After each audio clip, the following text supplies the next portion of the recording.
중국의 제자백과와 헬라의 정치 철학 중에서 특히 중국의 제자백과를 생각을 해봅시다. 이 사마천의 사기열전은 꼭 읽어봐야 되는 교양서입니다. 또 소공권 씨가 짓고 최명 선생과 손문호 교수가 번역한 중국 정치 사상사도 도움이 되는데 여러분들이 아마 도서관에 가면 볼 수 있을까 모르겠어요. 중국의 그 제자 백과 중에 가장 메인스트림은 유가죠. 유가 말고 또 도가도 메인스트림 중에 하나입니다. 그 도가도 메인스트림 중에 하나인데 우선 이것을 생각할 때 우리가 그 아까 내가 보여드렸던 중국의 천추 전국 시대를 한번 살펴보는 것이 좋겠어요. 대략 그 춘추 시대는 BC 770년에서 403년, 즉 말하자면 동주 시대에서 서주에서 동주 시대로 이렇게 바뀔 때까지를 400 이제 춘추 시대라 그러는데 이 동주로 오고 나서는 동주라는 건 뭐 사람 이름 동주가 아니라 동쪽의 주나라. 이 전에는 춘추 시대 전에는 주나라가 핵심이었다 이렇게 아시죠? 그 정도는 알고 있어야 됩니다.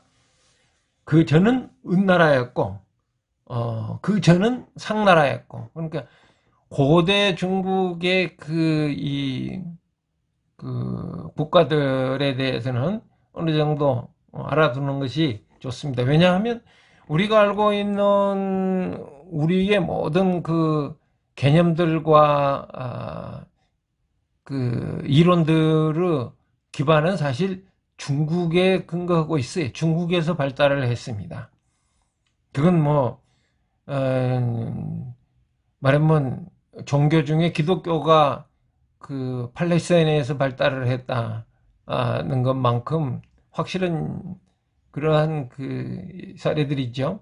그러니까 우리가 쓰고 있는 용어, 무슨 사자성어를 이해하려면 다 중국어 역사적 사실을 먼저 이해를 해야 가능한 것들이 됩니다. 이 점을 특별히 유의하시고 여러분들이 교양을 들을 때 이것과 관련해서 유익한 교양들을 좀 추가로 더 듣기 바랍니다. 여하튼 처음에 주나라가 여기 나급이라는 게 낙양을 이야기를 하는 거죠.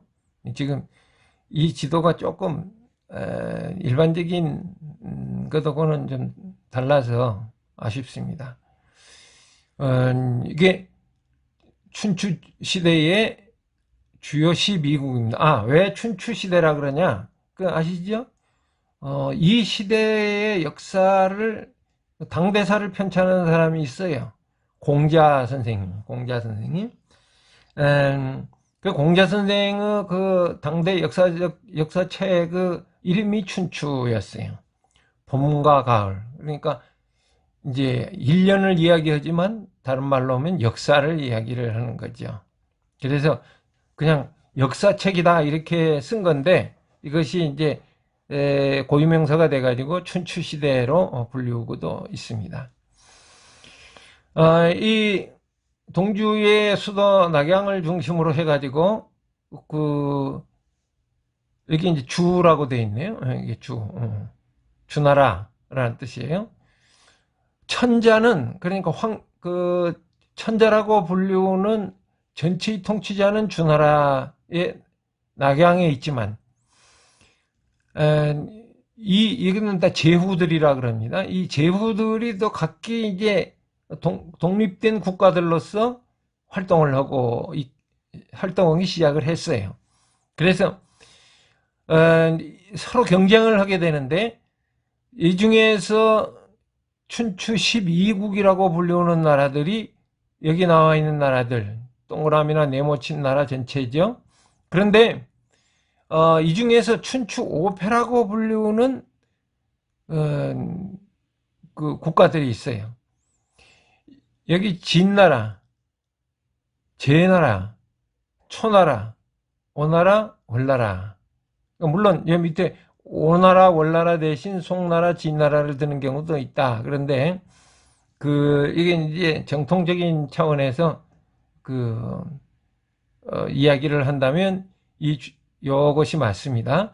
진, 제, 초, 오, 월 이렇게 춘추 5패라고 부를 수가 있습니다. 그런데 우리도 충분히 아시다시피 이 처음에 주나라라는 나라로 통일돼 있던 나라가 이 12개국으로 이제 사실은 이게 주요한 나라가 12개국이었지 작은 나라들이 다 독립을 해가지고 100개에 가까운 국가들이 있었다고 해요. 그래 이제 서로 경쟁을 하니까 당연히 뭐가 많겠죠? 싸움이 많겠죠. 여기도 주요 전쟁터 해가지고 이렇게 막 싸움 하는 거 이렇게 해놨네요. 그래 전쟁이 많았어요. 그래 이 전쟁이 많다가 보니까 당연히 뭐가 발생하죠? 사상자가 많이 발생하고 모든 가족들이 뿔뿔이 헤어지고 약탈과 착취가 성행하는 그러한 시간이 되어 버렸습니다. 이것은 사실은 일반 서민들에게는 큰 불행이었죠. 이 불행은 이 중원이라 그러는데 이 중원 지역에서 농업 생산성이 증대한 것하고도 관계가 있습니다.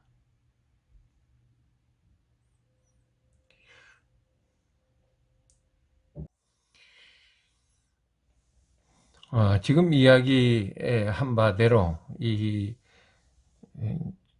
전국 시대는 춘추 시대보다도 더 잔혹한 경쟁, 그러나 전국 칠웅이라고 불리우는 7개의 국가들이 서로 모여서 아주 강력한 경쟁을 하던 시기가 됩니다. 예, 그때 발생한 이러한 심각한 그러한 살상이라든지 전쟁을 통한 피해는 춘추 시대와는 비교가 되지도 않을 정도였죠. 가장 유명한 것이 장평대전이라는 거 아니겠어요? 진나라와 조나라가 서로 경쟁을 했던 장평 지역에서 붙었던 대전인데 서로 군대 수가 40만에서 50만 가까운 당시의 최대의 대전이었다고 합니다. 그때 진나라가 마침내 승리를 했는데 진나라가 패배한 조나라의 군사들, 그러니까 포로들 40만 명을 그냥 산채로 구덩이에 묻어서 죽였다고 해요. 이 정도였으니까 이제 얼마나 잔혹한 시대였는가를 알 수가 있습니다. 이때 활동한 사람은 맹자 선생입니다. BC 372년에서부터 289년 사이인데 추나라 출생으로서 공자의 손자인 자사의 학생이었다라고 알려져 있습니다.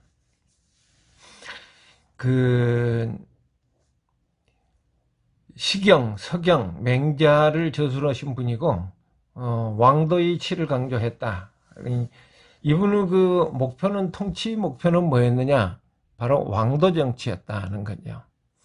그래 왕도 정치 목표는 인과 의 실현을 통해서 백성과 즐기는 통치다. 여민해락이다. 이렇게 부르고 있습니다. 그러니까 양여왕이 질문을 했어요. 왕도 이렇게 즐기는 것을 해도 됩니까? 백성들을 통치하는 것만이 아니고 스스로 즐겨도 됩니까? 이렇게 물으니까 당연히 즐겨도 된다. 그러나 좋은 왕이라는 건 백성과 함께 즐기는 것이다. 그죠. 패도 정치. 여기에 이제 반대되는 게 패도 정치라는데 정책의 목표를 위해서 백성에게 고통을 주는 정치다. 라고 얘기를 합니다. 그래, 맹자 선생이 다시 이제 설명을 하죠. 이 패도 정치의,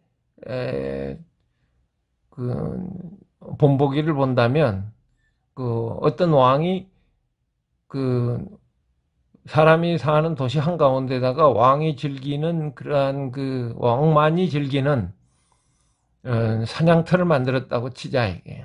그럼 그 사냥터에 왕만이 출입을 해야 되니까 백성들은 다 둘러가야 되는데 그 둘러가는 게 너무 힘드니까 그 사냥터를 몰래 통과를 하려고 들 거 아니냐 이게. 그럼 그 사냥터를 몰래 통과하다가 잡히면 다 죽는다 이게. 이런 것은 백성을 죽이려고 그물을 쳐놓은 것이나 마찬가지다. 그래서 망민이라는 표현을 씁니다. 그러니까 왕도 정치를 말할 때는 여민해라, 패도 정치를 말할 때는 망민 이렇게 그 고사성어로 사용하는 것이 있으니까 참조를 하도록 하세요. 이 유가들이 그러니까 공자 선생이나 맹자 선생이 기본적인 그 목표는 주나라 시대의 정치를 모범으로 하는 겁니다. 예, 은주 시대의 정치를 모범으로 하는 것인데 더 목표로 나가서는 요순 시대라 이렇게 이제 표현을 할 수 있어요. 요순 시대 혹은 그 이후에 그 주나라 시대, 주공의 시대 이렇게 이제 표현을 많이 하는데 이 주나라 시대의 정치가 대표적으로 왕도 정치였다. 인과 의의 실현을 통해서 백성과 즐기는 정치다. 이렇게 이야기를 합니다. 그 공자의 정치, 공자의 선생의 예를 내가 여기다 들지 않은 것은 뭐 공자까지 여기다 다 설명하려면 시간이 많이 들기도 하지만 공자의 사상은 주로 철학적인 데도 초점이 있어요. 인과 의가 뭐냐 하는 것을 설명하는 데다가 초점이 있습니다. 그러나 맹자 선생은 구체적인 정책 목표까지 제시한다는 점에 있어서 공자와 차별화가 됩니다. 그 맹자 선생이 대표적으로 제시하는 정책은 정전법입니다. 이 정전법은 경제적 안정과 평등을 보장하는 수단으로서 아주 옛날부터서 사용하던 아주 좋은 정책으로 추천이 되고 있습니다. 물론 정전법과 아울러서 이제 정전이라는 것은 뭔지 아시겠죠?